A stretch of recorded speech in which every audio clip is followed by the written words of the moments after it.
this is cool because I've been meaning to ask you to do this show, and today you just hit me up randomly. It's like, hey, I'll do your podcast if you want. And Yeah, man. this is like one of the quickest ones. We just jumped into that. That was like an hour ago. So Exactly. I messaged you and I was like, I'm free this afternoon. Let's do it. yeah, no fucking around. And that's what I love about like your attitude and spirit. I've over the past couple of months, I kind of seen you behind the scenes, how you work and stuff like that. Yeah. But I noticed like maybe like as a viewer, maybe somebody who's a fan of your stand-up comedy to maybe seeing you in a commercial, like acting and stuff. I don't think they really realize like your actual hustle. Like, you know, like people see this certain like wacky, zany, crazy Che. And I don't know, you got this other side of you, which is very fascinating. And I think it's like there's a lot of power to that, like how you're just always moving and like trying to I'm trying to get things done a lot. I mean, there's good and bad to it. I have a bad habit of putting too much on my plate, but learning how to kind of balance those things out. But the like going into any sort of artistic endeavor, as you get deeper and deeper into it, you learn that a big part of it is hustle. A big part of it, like you see it in everything. Like you see it in video games. They're talking a lot about crunch now. So crunch is a big issue that a lot of people have to do.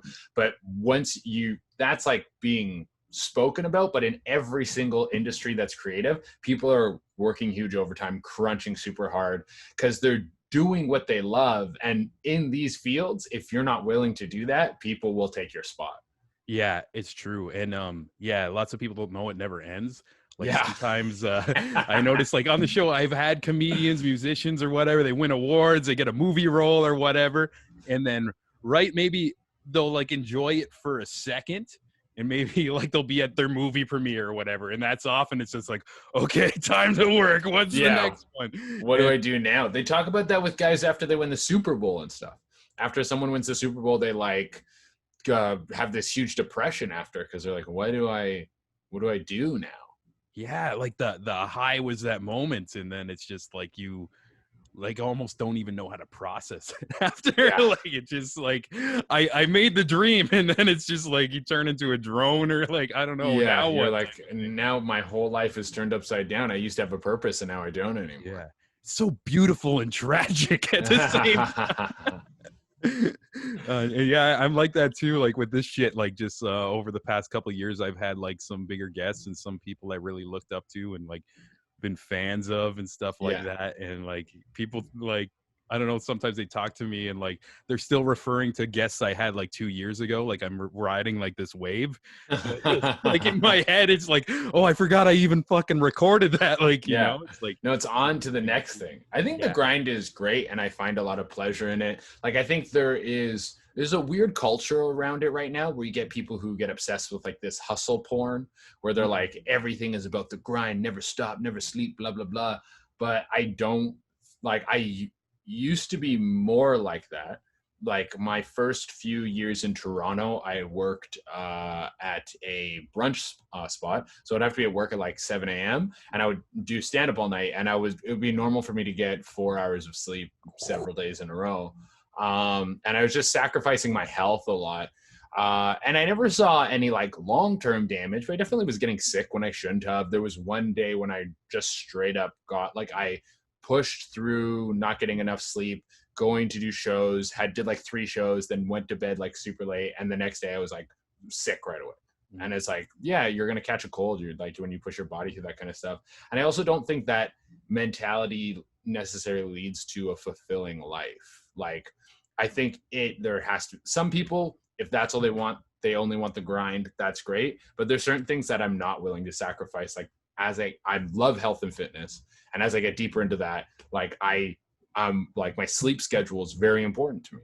So I'm not willing to sacrifice my sleep anymore to do the extra show or to post the extra video or whatever it is. Like I want some things to come first. And when you start taking those proper moments of rest to enhance your ability to hustle, you actually start producing better content. Yeah, it's so fat. It's like I even realize like sometimes it's like you can get caught in that grind and like stopping for a day, maybe in your head it's just like, oh no, I got to keep going, but almost taking that step back like gives you the energy to even push it forward even further after you're refreshed and like just come out like the gates like even stronger or whatever. But it's Absolutely. yeah, it's cool that you're realizing that and actually like taking care of yourself too, because yeah, it's a weird It's a fucking super grind. important part. Super important part is the health and fitness, and I try to prioritize it just as much as everything else. And this time, I mean, we've all been forced to take a certain step back, depending on what you're doing. Like, obviously, stand-up comedy is in a huge backseat right now because of the coronavirus. Yeah. But this, I've got to do a little bit of shows here and there. I like traveling outside of Toronto, going to places where it's like a green zone, so you can still perform there. We doing those shows, I've realized while my stand-up skills, like my going to material and like being able to remember the pace and the beats of my set, those are very rocky compared to where they were when Corona stopped. But my hosting skills from working with Top 10 and working on Top 10 Central Vibe and these other things we've been doing, those have actually gotten so much better. And I didn't even realize till taking this step back from stand-up and allowing this like new personality to come through and then come into my other art forms. Oh yeah, that's awesome. And yeah, it's like that whole time like it's funny because like I know like a lot of like comedians like over this time it's like everything's shut off, not no shows or whatever, but you're lucky enough to be in a position with the job at Most Amazing doing YouTube content like almost every day. Like you Mm-hmm. write a couple scripts a day and then you're in there and you're like firing on all cylinders. And I remember even talking to you the other day, like I referenced a joke you made I thought was funny and you're like, oh, I forgot I said that. Like you're like doing so much there. And yeah, that's got to be so beneficial to like the times when you are like everything's moving slowly back to live shows and stuff like that. Do you notice like a difference in like your type of sets compared to like other comics who haven't like done it in a while? Or So it's been hard to see. That's the thing. Is like I've only seen the people I've been performing with have been doing it about just about as much as me because I have this small group of comics who we do road gigs together, and we're able to string together a few gigs and go do them. But everyone else, I have no clue. No clue how people are doing. I know certain areas of the country are doing more stand up. Like I think in BC and out west, there's much more work going on right now. I know out east there's like nothing. I think the States has some stuff more. Like I know California shut down, but I think Texas is having a bunch of shows. So I really have no idea. I think once everything's open again, we're all going to come back and it's going to be very strange. There's going to be like a new hierarchy of comedians. Like there's going to be all this new blood that comes in who's been doing like only Zoom shows and they're going to want to try stuff out now. And then there's also like all the old foundations, like the open mics you would go to all the time, all these old institutions, lots of them closed down. Some places like old comedy clubs that have been here forever are like out of business. Like I don't even know if the Rivoli is still here anymore. oh shit, yeah, that's crazy to think about because even like lots of venues that were huge like concert halls that you think would be fine are like gone now too, like the Mod Club and stuff. It's like so fucked up out there. But yeah, I like to imagine there is this one person who hasn't done stand up yet, but all over Corona, like they just been like in their own cave, just writing and writing, almost like the original Iron Man movie. And then when Corona's over, he's just gonna step on and just like fucking firing like missile jokes. You know, that's so funny because that's literally my roommate. Roommate, I'm roommates with Cameron Phoenix. He's the guy who I stream with. Cool. He is probably the most diligent person. Like I work hard, but I have ups and downs. Like I'll have a night where I'll go and party and then it'll take me a few days to get back on track. And I'm going really hard. Sometimes I'm too distracted. I'm a little ADD and all over the place. He meditates every day, works out every day, writes every day. And I feel like there's something else too. And he's just like, doesn't miss a beat. He's like, I don't do a lot, but what I do every day. So he has literally been writing every single day of quarantine, cracking out jokes. Oh, I admire that so much. Let me know when he's doing his first set. I'll be there. Yeah, to see all this stuff to get out. Yeah, that's amazing. When in your life did you get the first itch to want to try stand up? Do you remember that?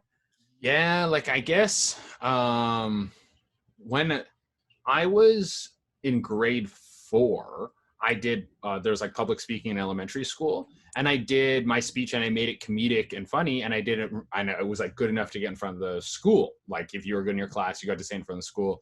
And then I remember, so that was like grade 4. Grade 5, I was like, oh, I'll do that. I'll make a speech again. It'll be good. And the second speech, my one in grade 4 was like on my family, so it's just jokes about my sister does this, my dad does this, blah blah blah blah blah. Then I tried to do one on the NRA in grade 5. I don't know why. Ambitious, you know. But it was so serious, and I was just up there shaking, saying a serious thing the entire time. And then I never really went back to any sort of public speaking until high school. And in high school, I remembered that moment in grade 4 was like, hey, I made a funny speech and it worked. So let's do that again. And so in high school, I was doing like funny speeches, and I would do well, and I would get to go in front of the school and then like go to whatever the regional public speaking thing is and say my speech.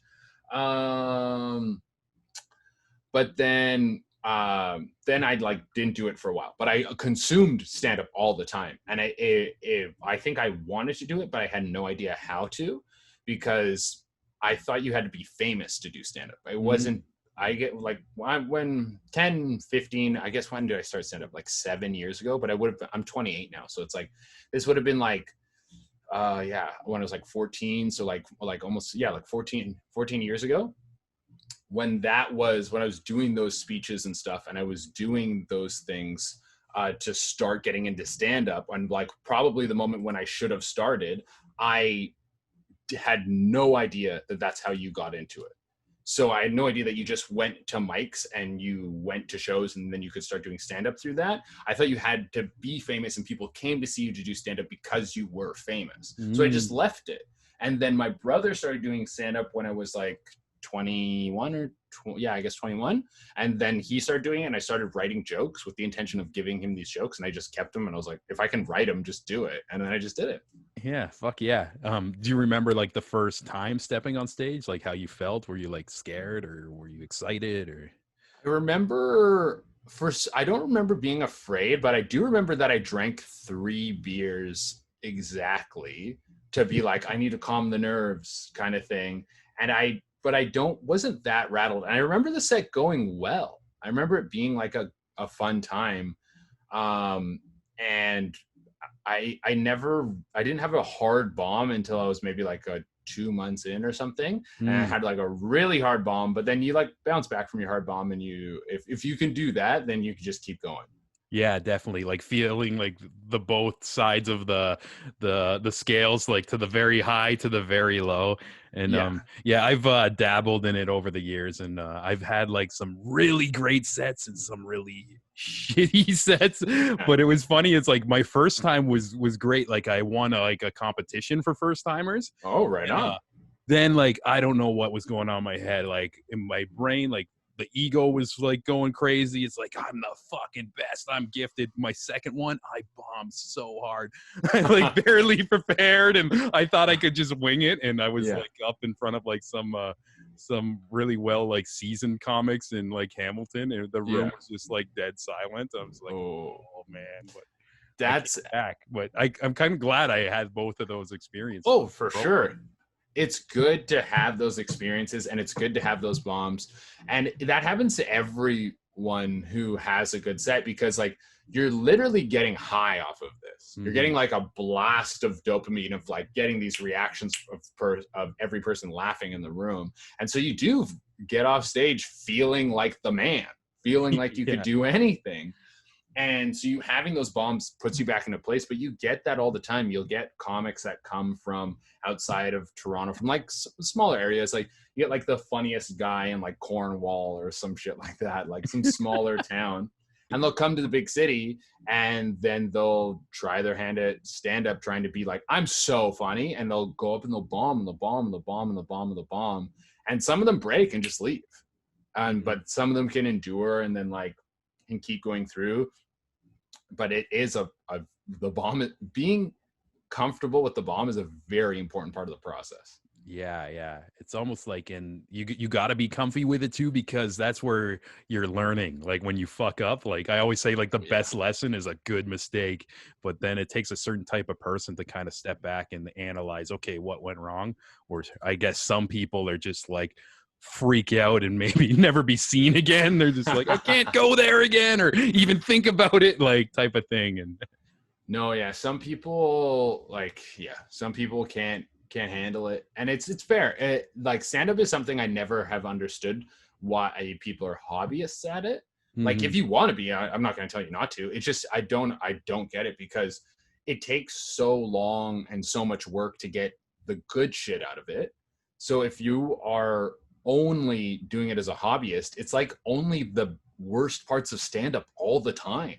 Mhm. You're just going on stage at like shitty shows and the crowd's not that good and you don't get to develop your material a lot. And to each his own. Some people, that's all they want out of stand up, but I watch that, I'm like, that seems like suffering, man. Just seems Yeah. like you're punishing yourself. Yeah. And I'm sure like some people will get seeds of like what can be a great bit, and then they never like put in the work to carry it to the next level or whatever. It's like Exactly. almost resetting over and over and over. And Yeah, that's pretty much the course that they go through. yeah. When was like during this experience in your journey, when was it where you like, I think I can pretty much do this full time, like whether like just like entertainment in general too?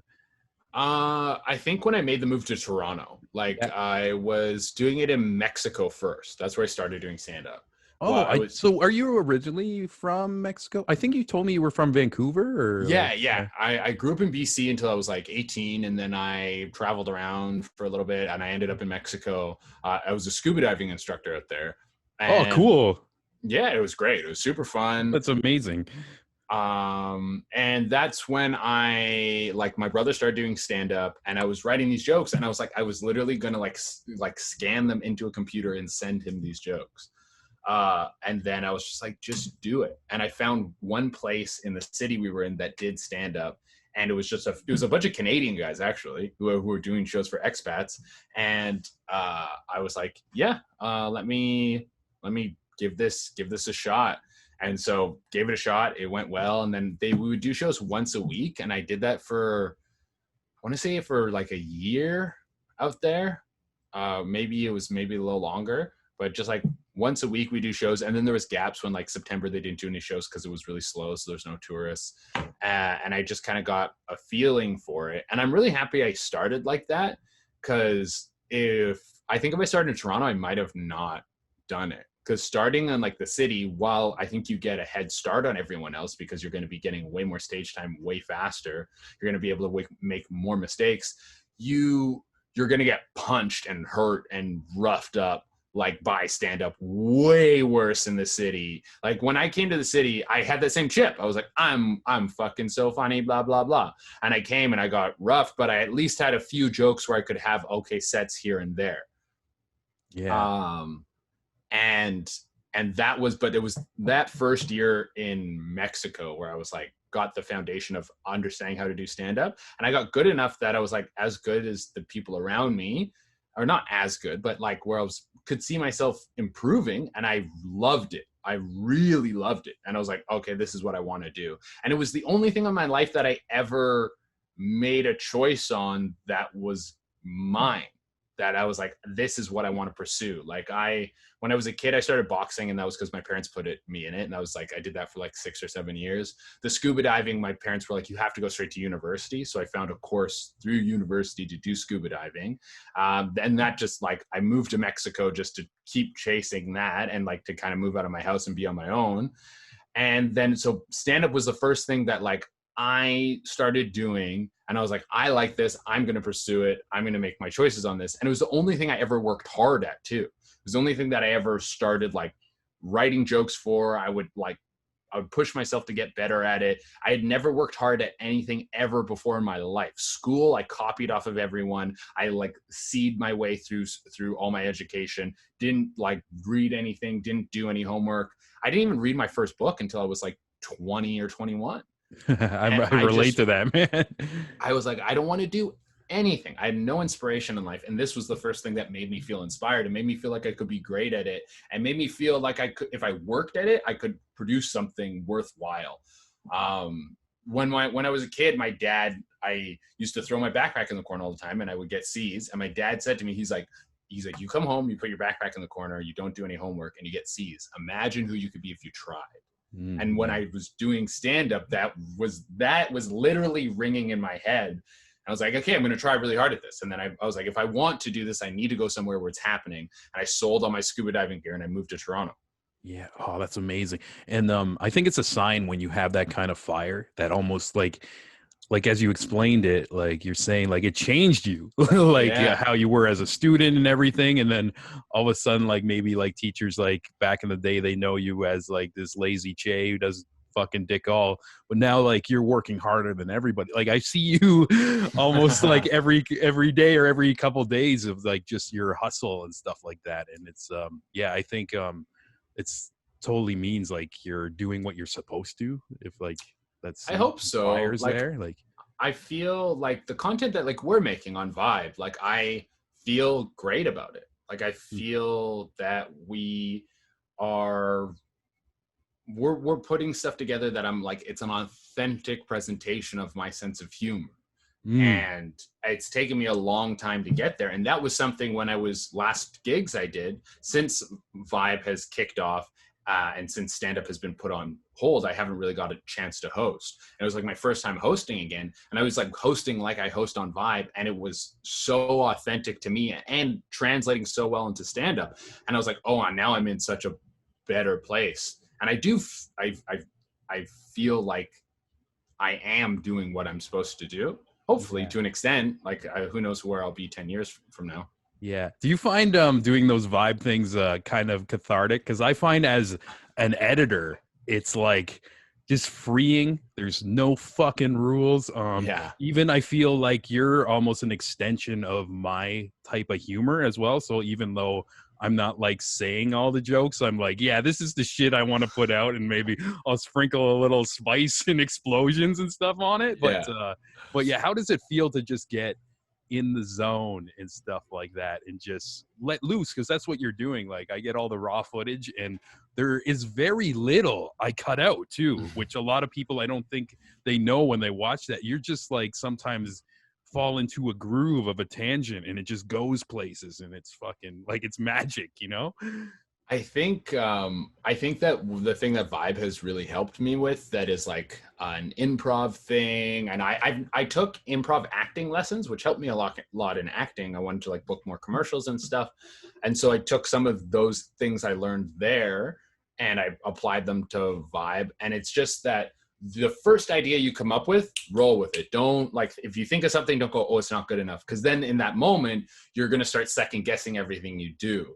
And then you're not going to have the jokes coming out faster. And especially for something we're doing like this, where you can edit out bad stuff, I'm like, just fire, just start shooting, and something good's going to come up. Because that's what we do in stand-up too. You write as many jokes as you can, you fire these jokes off at people, and some stick, some don't.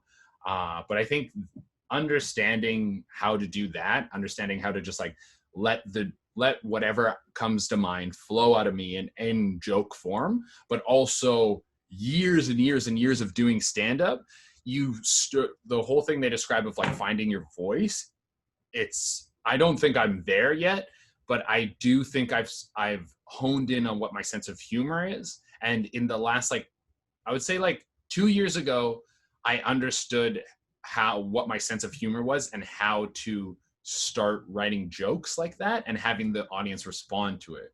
Because when you first start stand-up, you might try to do that, but you have no idea how to translate your sense of humor to the audience. And my first few years of stand-up was creating content and then writing jokes. Jesus Christ. So formal. Yeah. But it was writing jokes and then presenting them to the audience and seeing what kind of response I would get back from them. And then you learn what jokes work and what jokes don't. Then like 2 years ago, I started writing jokes. I'm like, I legitimately find this funny. It's not just what works. And I was like, okay, now I'm starting to translate my sense of humor. And the first batch of jokes worked and then the second one didn't, and I had to really learn how to do this. And now in the past year of stand-up has been a process of learning how to translate my sense of humor into jokes that the audience can understand. And from that entire process of stand-up mixed with like trusting yourself in what you think of in the moment is what I funnel into vibe. It's like, I understand what my sense of humor is. So when something is presented to me, like like we do, are you smarter than a fifth grader? And the question's about bed mass. I know what I think is funny about bed mass because I'm in touch with my sense of humor. And then I try to translate that through the moment in with the first thought that comes to my mind.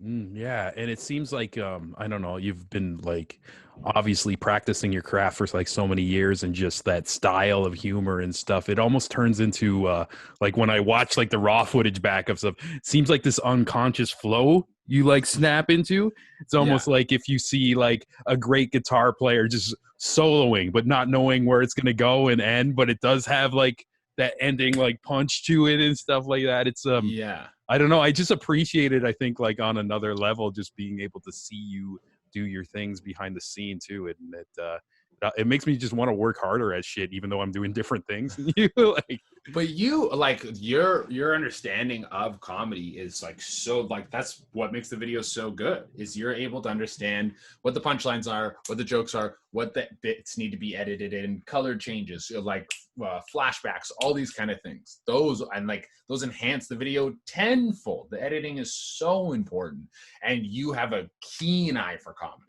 I appreciate that, man. Actually, I think too, doing these vibes, like in them being so random, like I've been working with Most Amazing for like 2 months, and I already feel like I'm like 3 times better as an editor than when I started, because I'm doing this every day. And also I never know what you're gonna say. Like you've like almost like 3 or 4 times in a vibe video, I'm like animating something for like the first time. Like you're talking about like duckbill bidets and like it's like I never made that before. And Yeah. then people are asking me like, how do you do these edits? I'm like, I don't know, I'm just fucking winging it. There's a Yeah. deadline, I'm panicking. I still want it to be good, but it's like I don't know, that pressure's helped me grow so much. So I thank you and Landon and everybody for putting me in that fucking position. It's really interesting. I also think what's amazing about Most Amazing and being in that environment, just kind of being around so many different creative minds. And I know like a lot of people know you guys as like faces on their YouTube and stuff, but everybody has their own like different side hustles, whether it's Yeah. channels, and even like a lot of the editors are photographers and stuff. And it's just it's like a very like warm, like creative feeling in that building, which I really appreciate, man. Yeah, no, it is. It is the work environment where we work is incredible, and it helps us create better content because we like working with the people that we work with. And also, yeah, the side hustles help us bring other creative fields into what we're doing. Mm-hmm. And I've really like, yeah, I have a great time working there, and I've improved so much as a host. Like I I make content with Herb, and I've done the stuff with them for years, and it's on again, off again. But I looked at some of the stuff I did with them, like, I don't know, like 5 years ago or 4 years ago. And like my hosting, I'm like, so like no energies, like no personality. And how much better I am at it because of what we've done and working at Top 10 and all these things. I'm like, oh, I'm 10 times the host I was before. And these skills will play into future work down the road of like stuff outside of stand-up, or even it, like I've explained, even into stand-up. These, working on these other art forms outside of it will help grow you as an artist. Yeah, definitely. Even like just doing stuff like that, it's sometimes like you won't even realize you're picking up skills, and then you're in another job position, and it's just like perfect. It's like, okay, I know how to do this. And I know you've been doing commercials as well. And as I see like in the vibe comments, like every couple ones, it's like, hey, were you that guy in the Bud Light commercial? Which is awesome.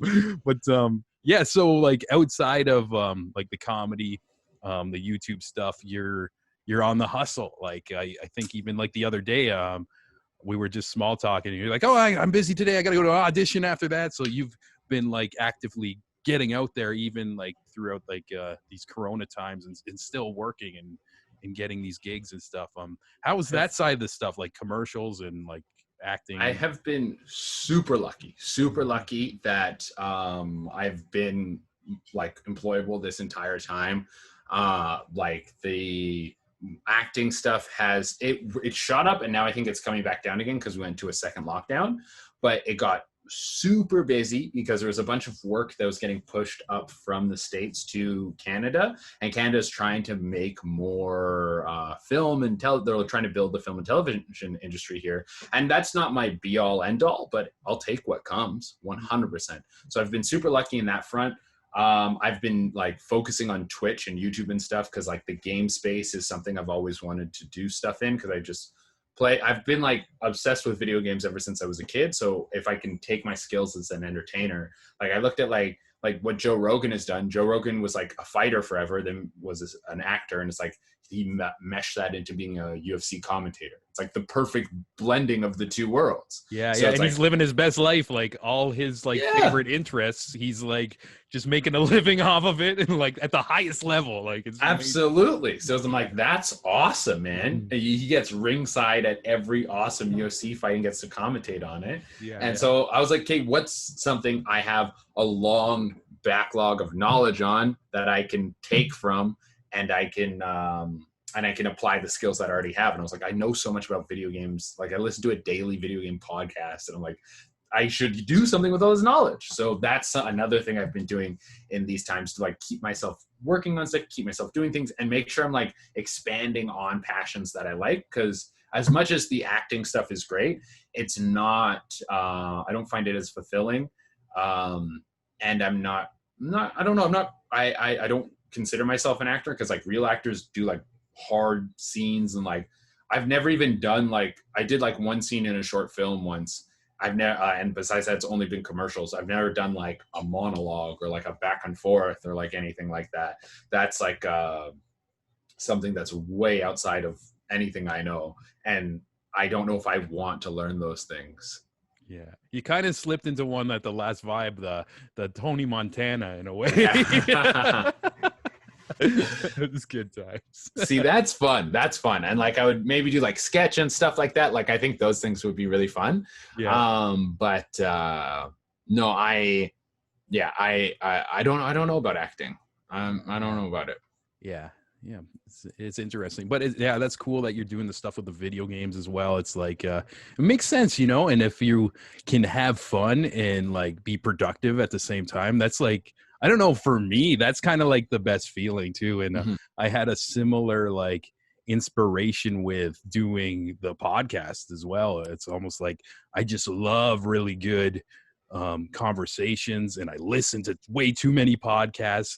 And also over the years of my videography life, I'm diving into all these different art cultures, from like battle rap, pro wrestling, stand-up comedy, music industry. And it's like, yo, I have an infinite amount of stories around me and that aren't being told either, which I don't know, it's kind of like turned into this thing that really feels good and right, like I'm supposed to be fucking doing this. And that's amazing. And it's like there's so much work that goes into it that a lot of people wouldn't understand or like even know about, which I purposely don't like to talk about that side of it or whatever. So they like kind of get lost into it still. But even though like I'm working so hard, sometimes I'm working myself sick, it still feels like I'm just supposed to be doing this in a way. It's like almost this weird unconscious thing that's pushing me towards this direction that's almost like even hard to put into words. Like it's just a feeling, you know? Yeah, and I think that's the feeling you kind of gotta chase when you're like, I want to do this thing, I have a passion towards it, and I feel like I can do it well. It's like, yeah, totally chase it down.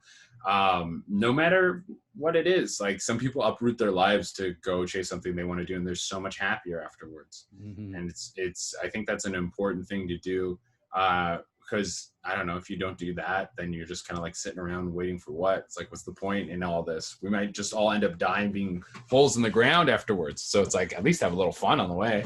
Yeah, definitely too. I find too, like sometimes people get discouraged because it's not always the safe route. And I don't know, in my experience and even seeing some of my friends who have like little talents here and there, like maybe their family will be like, hey, don't do this, it doesn't make sense like financially, and it's like coming from a place of love, they actually care. But I'm always the opposite now. When I see somebody with like a little interest, it doesn't matter what it is. I'm like, fucking do it, jump. Yeah, follow it, man. You're yeah, gonna fall. 100%. You're gonna get an eviction notice. It's all part of the journey. Let's go. Dude, what I 100% agree. When I see someone who has like a little interest in anything or like an opportunity, or they're like I'm thinking about doing this thing, I'm thinking about trying, like, just go do it. Just go do it. Just go do it right away. That's like with stand-up, when people are like, I'm thinking about doing stand-up, but I'm like, just go do a set. Just go do a set and see what the fuck happens. Like, the worst thing that happens is you bomb, and guess what? You're gonna bomb anyways. I guarantee you're gonna bomb. If you keep doing this, you're gonna bomb sometime. So might as well just go do it. Yeah, it's inevitable. Like every great comedian, from Chappelle to Burr to fucking everybody. Pryor, they all have a story about bombing. Like it's part of the process. Like no one escapes it. No one escapes the bomb. Do you have like a real heavy one that, like, when you think of it, just so the worst one I ever had, I was like maybe 2-3 months into stand-up. And I'd told this guy, I bartended at this French-Canadian sports bar.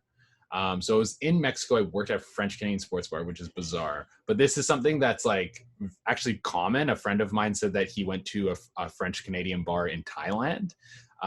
Because wherever French-Canadians are, if they find other French-Canadians, they're like, we're buddies now. Fucking the Habs, poutine, let's fucking hang out. So I worked at this place, and he found out I started doing stand-up. And he was like, oh, you know what you should come do? You should do stand-up in my bar at, not halftime, what's it called? Intermission during the Habs game. Ooh. And I was like, oh, yeah, sure. I don't know anything about stand-up at this point. I don't know how fragile stand-up is. Like, it's this thing that's like, you need low light, you need the room to be closed, and everyone needs to be paying attention. And yeah, you can't have like servers walking around. If someone steps on your punchline, it fucks up the whole thing. It's like, I know you don't know any of these things when you're starting out. So I was like, yeah, brought a mic. The mic couldn't hook up to the sound system. So I had to yell a comedy set at like 150 French Canadians at intermission of the Habs game. Half of them barely spoke English. I don't think I got one laugh. And it was in front of people I worked with.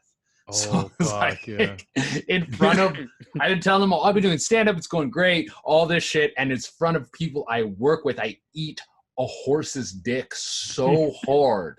And I just walked to the bar after, and a guy bought me some shots, and he was actually a comic, and I ended up doing stand-up with him later. And he knew, I didn't even realize what had just happened to me. It was like, but he was seeing like the bigger picture. Yeah, he was watching it like, oh my God, like, this is horrifying. But I just walked to the bar, and I was just kind of obviously like shook, but just like, and he just bought me some shots, and I kind of like just moved on. I think back then, and even now, I'm a little too carefree to realize how horrible some things are. Because I'm like, thinking back on that, I'm like, that was horrible. That like not one laugh, 150 people staring at you. They don't want you to be there, and your friends are there watching you bomb. And I was like, yeah, this is fine. Like any other person would have been like, I quit this place and I'm moving back to Vancouver. I can't be seen here again. Bro, that's a superpower to continue and keep going, man. Oh, I wish I had that. Like, but it didn't even register to me that how embarrassing it should have been. I just was like, yeah, sure, well, whatever. But, I forget. I think you mentioned like in a video or like a blooper or like maybe just around like a lunch table that you don't have that switch where it's like when you like bomb, you're not like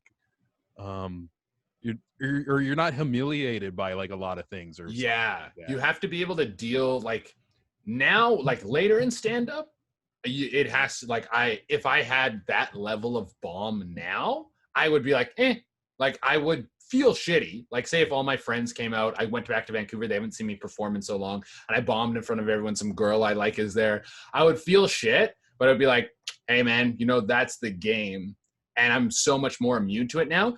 In stand-up, you have to like be able to face some of the most embarrassing moments of your life constantly. You're like constantly going up with a chance of embarrassing yourself in front of a group of people, and you have to be okay with that. You learn how to feel good about the bomb, and also like what to take away from a set in terms of like where you turn when you are bombing. Like sometimes if a joke isn't going over well or something and you like switch to crowd work, the crowd work doesn't work, and then you switch back to material and that's not working, like I will feel shittier about a set if the sets, say I'm doing like new jokes and they're not going over very well, but they're like doing okay. If I switch back to old material and just finish the rest of the set with old material, and then I end the set with like a C+ or like a B or something, I will feel way shittier about that than committing to new material the entire time and just bombing and just being like, well, that was it.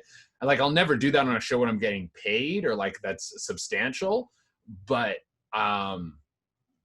that is, because to me that's being like cowardly in your material. It's like you threw away the opportunity to develop new jokes because the new jokes are going to be rocky at first. You threw away that opportunity to not look foolish in this moment when you know you're not foolish, you know you're a decent comedian, you know that you can do this because you've done it before, and so you just wasted time and you still didn't do that well. Yeah, true. I've seen, I'm not going to name any names, but like going to live comedy shows, I've seen some comedians and they've had like the same act for like 8 years. And it's just like, I don't know. It's like as a creative myself, like I don't know how you can do that. Like, and still, I don't know, have a drive to keep doing the same thing over and over. Like, I feel like, I don't know if it's like an ADD brain or whatnot, or I have like an addiction to keep growing or whatever, but I could never just ride a wave of the same thing. And then like years later, like the same people are seeing you all over again. It's like, yo, I saw this set like 5-6 years ago. And it's like, it hasn't gotten better. There's not even new tags on it. Like, what have you been doing? Yeah, it's crazy. It's no, it's kind of both a gift and a curse with stand-up, where it's like if you want to be, I don't know, respected in stand-up and build an audience, you have to constantly be creating new material, which is great. Like, it's a challenge, but it's like got to push you to keep making stuff, because if Bill Burr, any like great comedian, releases a special and there's the same jokes, even one or two, even one, if there was one joke that was the same from one special to the next, people would be like, what the fuck? You did that joke twice? Like, no. And like, maybe when you're really early starting off, you can get away with recycling shit like that. But if Bill Burr has a Netflix special and there was a joke that's the same, and it wasn't like some sort of acknowledgement or like change, or it was a bit in itself, then people would fucking be like, what the fuck are you doing? Where I think on the other side, you have like music, and music, people want you to play the hits, which must be good and bad. Like, as an artist, you probably are writing new songs and you're like, I love these new songs. And then you go and you're on tour and people are like, no, play Uptown Girl, play it again. I don't want to fucking play Uptown Girl anymore. Play Uptown Girl so many times. Yeah. That was like my experience seeing Metallica last time, like 2 years ago. It's just like they had the new album out, and every time they play like a couple of the new songs, the audience, like the excitement kind of gets down. Then it goes back to like Master of Puppets. Everyone's like, yeah. It's, oh man. It's like the opposite, like with comedians, you know, it's crazy.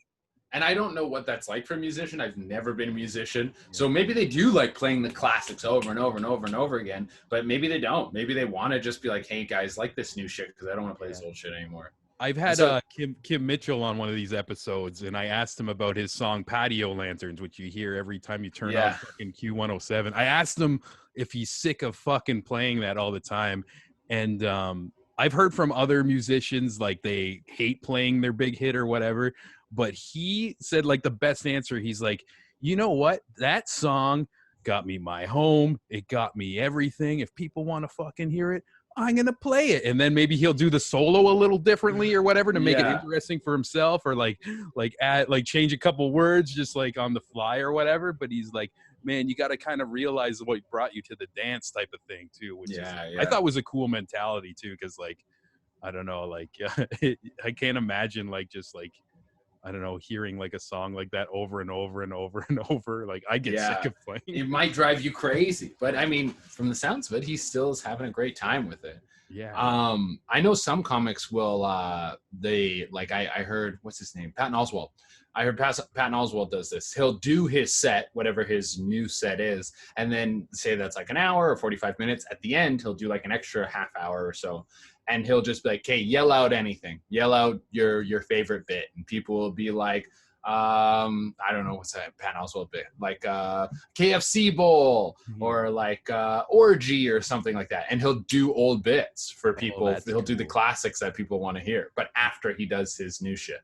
Yeah, I heard actually Andrew Dice Clay was like that too, but he'd almost like do his old shit the whole time, and like it's people would want that because it was almost like they listened to the CD so much it like became like a song. It's like they want to say the punchline together too, which is very rare and interesting as well. Yeah, you watch those old Dice Clay fucking concerts. Like Dice Clay was crazy huge, like stadium level comic kind of guy.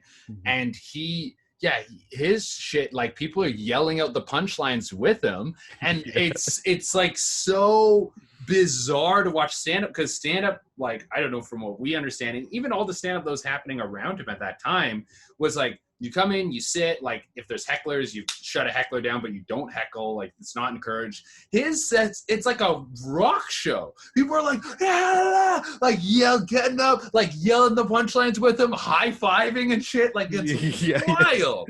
And the punchline is usually like something, blah, blah, blah, my cock. Oh, and everybody loses. It's like so simple and it's magic. Like, I don't know. It's like, man. Dice Clay stuff is wild. Wild to watch. Speaking of wild, you did something really wild for the sake of comedy on our last Vibe. So Che was like, we've been doing the series Are You Smarter Than the Fifth Grader? And every time he gets a question wrong, he's been eating bugs. And for the last one, actually, it was funny, like my experience watching the footage at the beginning, and you're like, oh, maybe I'll snort one. I'm like, is he gonna fucking do it? And here we go. We get to and I snorted a bug, man. They're like these little larva snacks, and they're all dried up, and I like crushed it up and put it on my hand and just snorted it up. And it was like, I mean, it didn't taste horribly when I snorted it. Like I could smell it and shit. It was just the chunks get like, it's like someone shoving something up your nose. Like, and I was just like hacking out these bug bits. Like some was going down my throat, some was coming out of my nose. It was fucking horrible. But you do it for the bit, man. You do it for the bit. I respect that, man. You committed. And I've been meaning to ask, like, I wanted to know, like, how did your nose feel like the next day? Were you still finding like pieces of bug and like? I don't think it was too bad the next day. Like, thankfully, those things are meant to be ingested.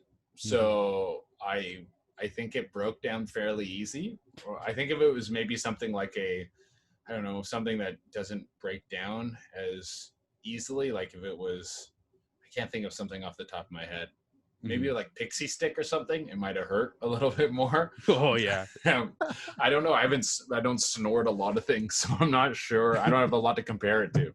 Yeah. Again, committing to the bit, like that bit had my favorite outtake ever, where you just like one of the producers, either Chris or Liam, was like, let's pretend you don't know how to do coke, and you're just like, you're in the Che like zone. You're like, I don't know how to do that. I can't lose that information. Yeah, I don't know. I forget how to do coke. I only know how to do coke. Yeah. Like, okay, if we're comparing it to coke, it was in the moment worse than, afterwards better than. Like the coke, the next day your nose is fucked, but the bug in the moment was like chunky and stuck in there and shit. Coke doesn't do that.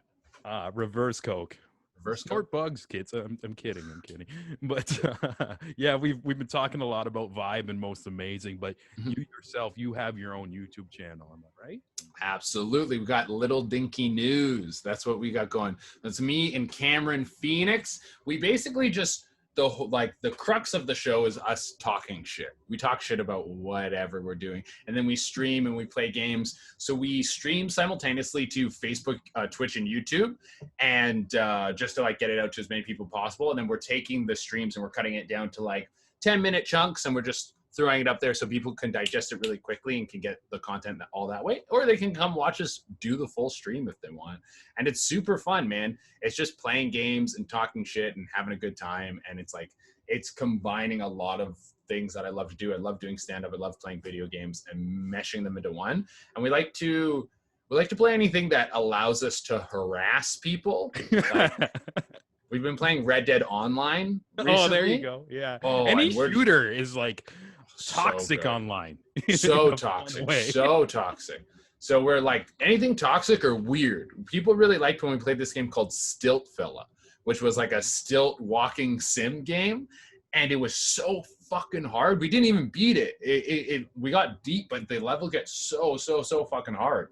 But we'll play stuff like that. Things that are obscure, things that are strange. Like, you won't catch us playing anything that's too like dialogue heavy because we're talking shit the whole time. Nice. I just streamed the game that I recommend, an indie game. I think it's on all platforms. It's called Super Blood Hockey.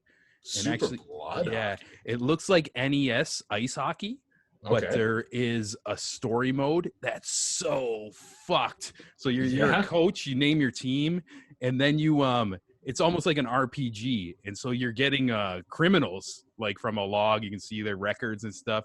Yeah. And then you're like at your little training camp. And so I was losing a couple games. The game's a little ruthlessly hard if you're losing. Like, you start losing money and stuff like that.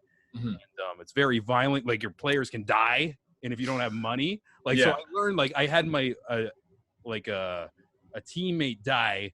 And then I couldn't make the full, like, roster to, like, put him on the ice. Yeah. All of a sudden in the coach's room, a door just locked. And there was just a gun on the floor. I was like, there's no way.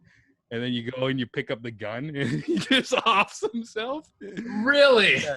Oh, and even in the game, if you go behind like your little like fucking locker room, there's an alleyway and there's a drug dealer. You can buy like weed, you can buy steroids, and you give them to the players. And as time's going on, like the guy's getting a little more high, and like it has RPG elements where it will like if you give a guy like cannabis, you'll see him smoking, and his brain damage meter will keep going down, but he doesn't want to fight anymore. So like, there's like this crazy balance, but it's a good game, and it's like simple enough to have like commentary as it's going on. Oh yeah, that sounds fucking awesome. Super Blood Hockey. Yeah. And actually, a guy I had on the show, his name's Sean Daly. He's a musician and a comic book designer too. One of those guys, he's like a Joe Rogan. Everything he does turns into a profession. Yeah. But, he randomly was making like NES style tunes on his SoundCloud, like not even like promoting it. And this guy from like Sweden or Finland, whoever made Super Blood Hockey, found his SoundCloud page and was like, hey, can you do the fucking design, like sound design for this game? Yeah. So all his songs are in this game that's on like Switch and Xbox and shit. Like, oh, that's crazy. Sick. Yeah. So it's that's pretty sick. And shout out to Sean. Yeah, shout out to Sean, and I will have to check out Super Blood Hockey. That game sounds fucking gnarly.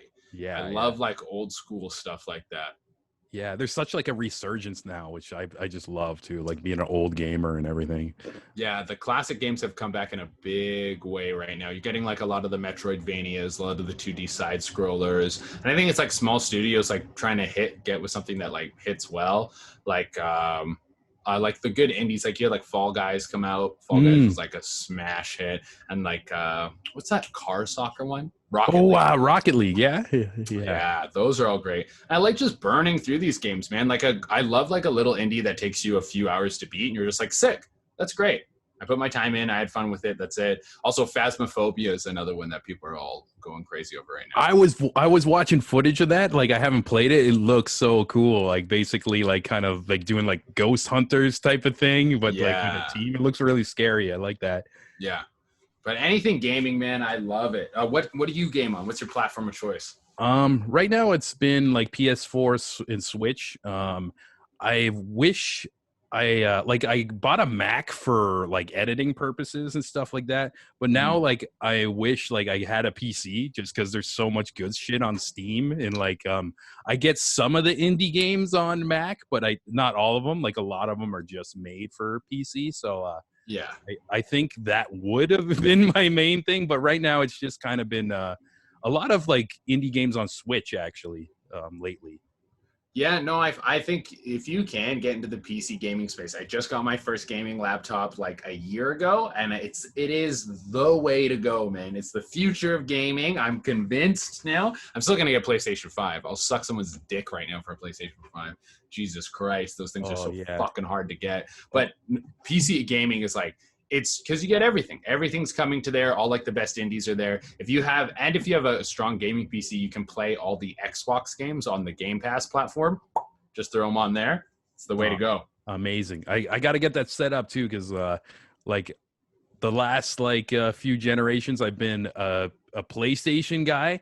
But in my heart, I'm such a Halo fan, and if the next Halo is good, I might buy like the cheapest version of whatever the new Xbox is, and just like write on it Halo machine and just use it for fucking that, or get just like need the Halo setup you were saying and all that. But if I get on that, we got to rock some shit together and dude, we'll pwn some noobs. Halo. Yeah, we'll go hard. Halo, when I was a kid, Halo 3, everyone went off to Call of Duty 4. I stayed on Halo 3. I stayed with Halo. That's my baby. It's just so satisfying. You can get like the floatiness, the shields, like you don't have to have that super quick reaction time like you need in Call of Duty. You don't need to memorize the maps. Like obviously that stuff helps, but it's a more forgiving shooter that's like a little bit more fun to play for people like me who don't have like lightning reaction times and get stressed out. And also I like just cool shit like a sticky grenade or like a fucking a laser sword. Yeah, that's cool as shit. The energy hammer and shit, like boom. Shit is fucking cool, dude. You don't have to spend like hours in your menu like customizing like the fucking reticule of your gun and like your clips, and like that's what I hate about Call of Duty. It's like, let's just balance all the guns so we're all even, not like whoever pays the most money gets the best shit type of thing. I love that. Like the old school deathmatch shit. There's guns on the map, and you just go find the guns on the map, and you got to remember where the guns spawn. And some people go and like get the rocket launcher right away, and they cheese you with it. It's like that's part of the game. The vehicles too. Those were the good days, man. Xbox 360, the Xbox 360 entire gen of gaming was like the most toxic, the craziest, like when just teenage boys were just hormonal and yelling into microphones for the first time ever in their life. It's a beautiful time.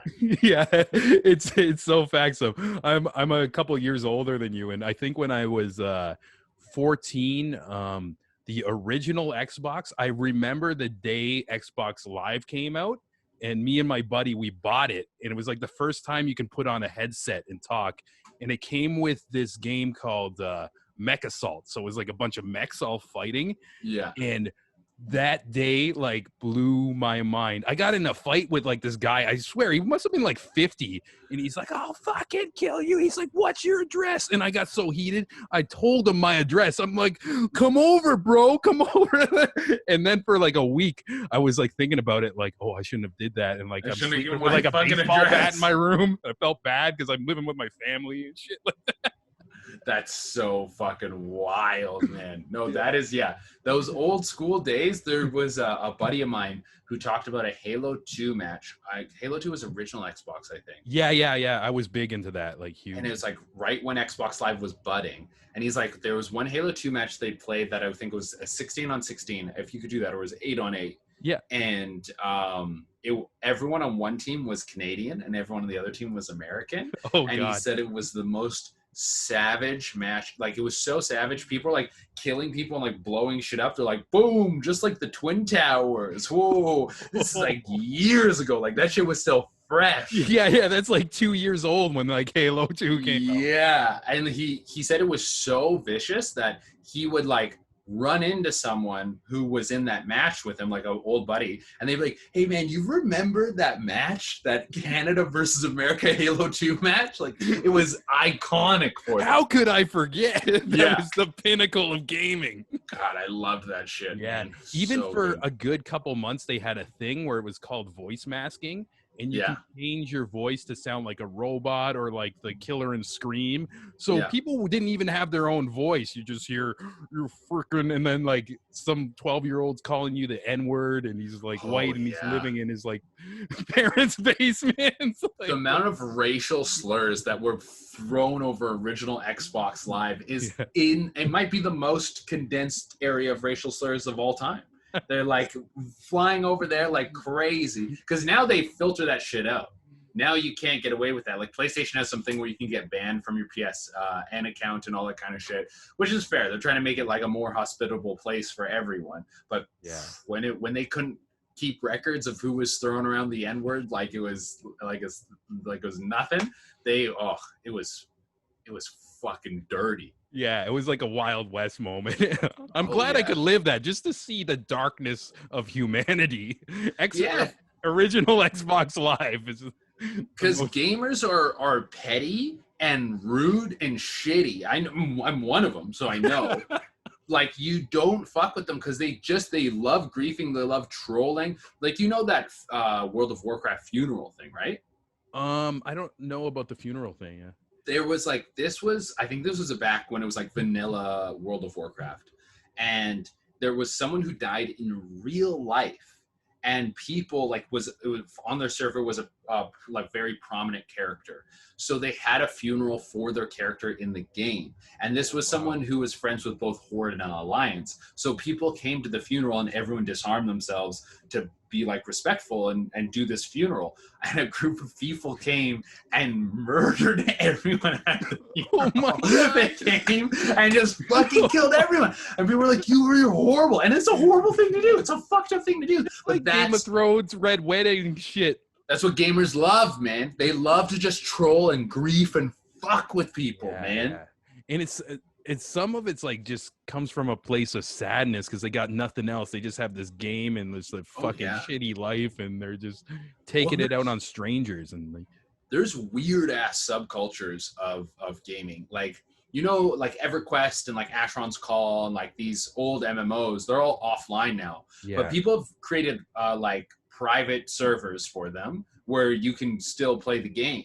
And they're hosted on, I don't know who's hosting them, but you have servers that's only like 300 people, 500 people, not a ton of people playing the game there, but enough that you have a community of people that all really know each other and play this game religiously, like play this game 10 hours a day, and it's a game from fucking the 90s. yeah. And they have chat forums of all this wild shit. I worked with a guy who used to play EverQuest like this, and he's like, it's one of the most insane toxic things you can imagine. One dude faked a wedding so people would send him items in the game that were worth, like, people grind hours and hours. And in EverQuest, there's a limited amount. It's not like everyone can get the flaming sword of the Phoenix. Like, there's one of those, and if you kill that dude, maybe you can get it. Maybe if you kill this certain thing, it'll drop. But there's not multiples of this. And there's one of, like, so say there, you know how like in World of Warcraft you'll raid? Yeah. And you go into a raid instance, you're protected.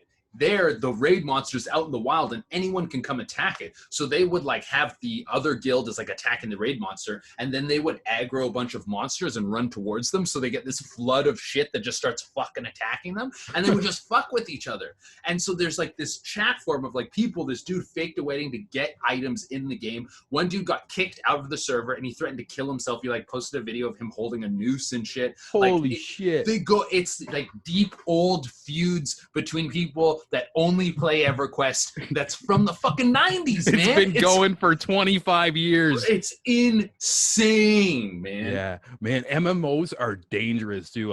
I had one experience with it, and it was just right before World of Warcraft came out. It was called City of Heroes. It's basically World of Warcraft, but superheroes instead of guilds. Like, you're like build X-Men teams, all real fucking people.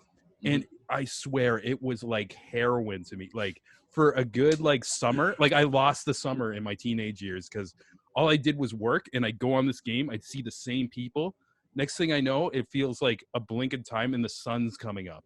Mhm. And I had this fucking character. This is so dumb. Basically, like everybody's got all these crazy powers, but I realized you can get like be like a weapon-based guy. So I made a guy inspired by like the Punisher, but he was a priest, and I was calling him the Sin Slayer, and he just kills people who commit sin. Yeah. So as my team's leveling up and stuff, they're getting abilities to fly, super speed, so they can run to missions and stuff like that. And my guy, like, I was so in character, I wouldn't, even though I could upgrade, I'm like, I'm not flying. He doesn't fly.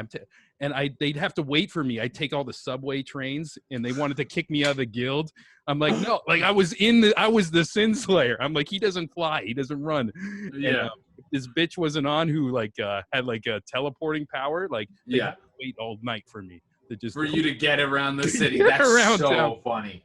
You're And like, hey, this is it. This is my I woke character. up Sorry, one guys. day and I was like, what the fuck am I doing? And Yeah. I just uninstalled it. I'm like, get this away from me. It's like, Yeah, it's bad. That's how you snap out of it. I played World of Warcraft, not super long, only about 6 months. And I went to a party. I was a teenager, and I went to a party, and I came back, and I was like, I've been spending every Friday night doing this, and every Friday, Saturday, Sunday, like, and I could be out like partying with my friends. I was like, guys, that's it. We're done.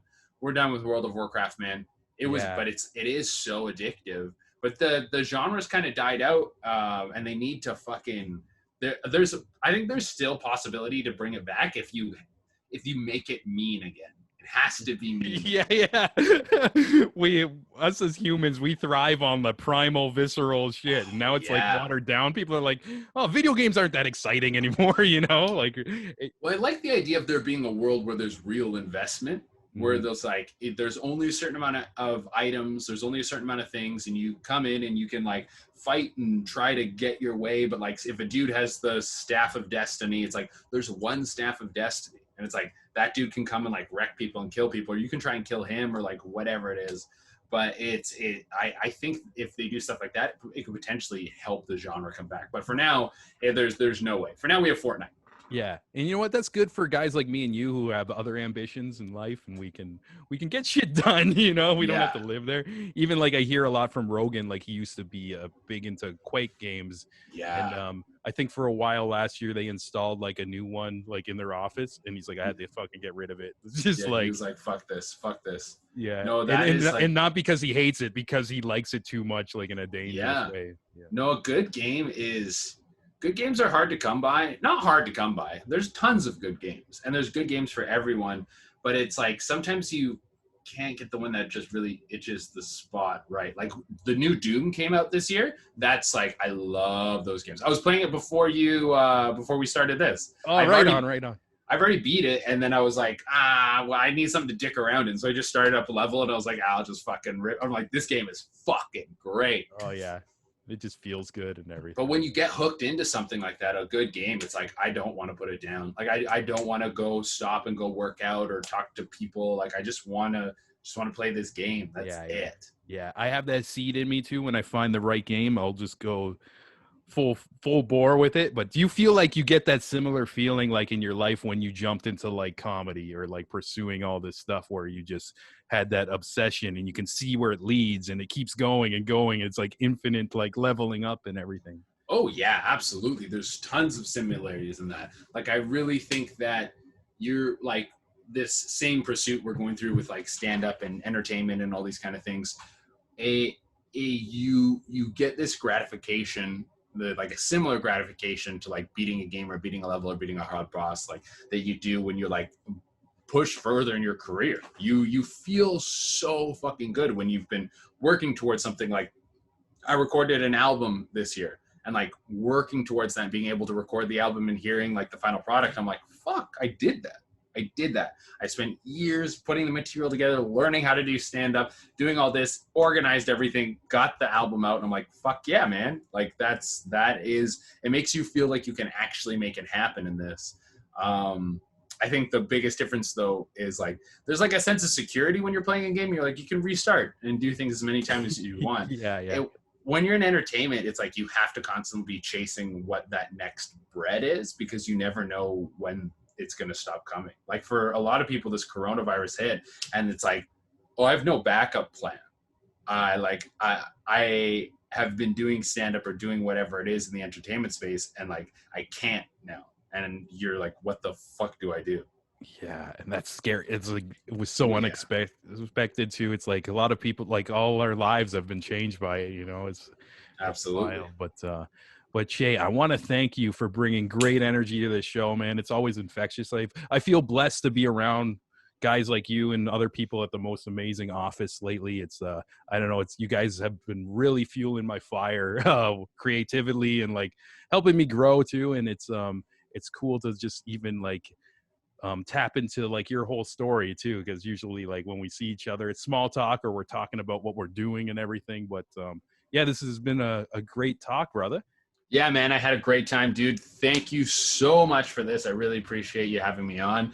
Yeah, and I'll see you on Monday. Yeah. And before we go, once again, let's name your YouTube channel, your album. Like, let's fucking put it all up there. Let's fill it all in. Let's get everything. So I'm on YouTube, Twitch, and Facebook as Little Dinky News. We're on TikTok as well, Little Dinky News. We're posting short clips there. You can find my personal stuff. Everything is Che Durena. Twitter, TikTok, Instagram, Facebook, all Che Durena. And what else? Oh yeah, my album is called Tales from Your Butthole. That's what my album is called.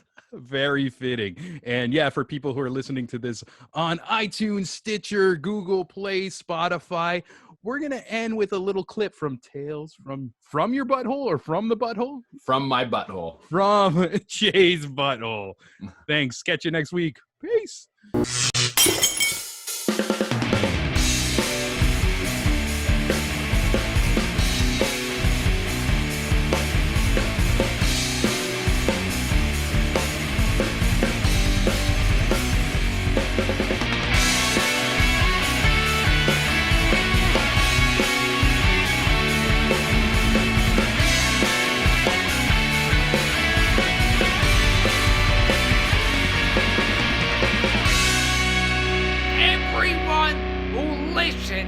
To the Creative Imbalance podcast can burn in hell.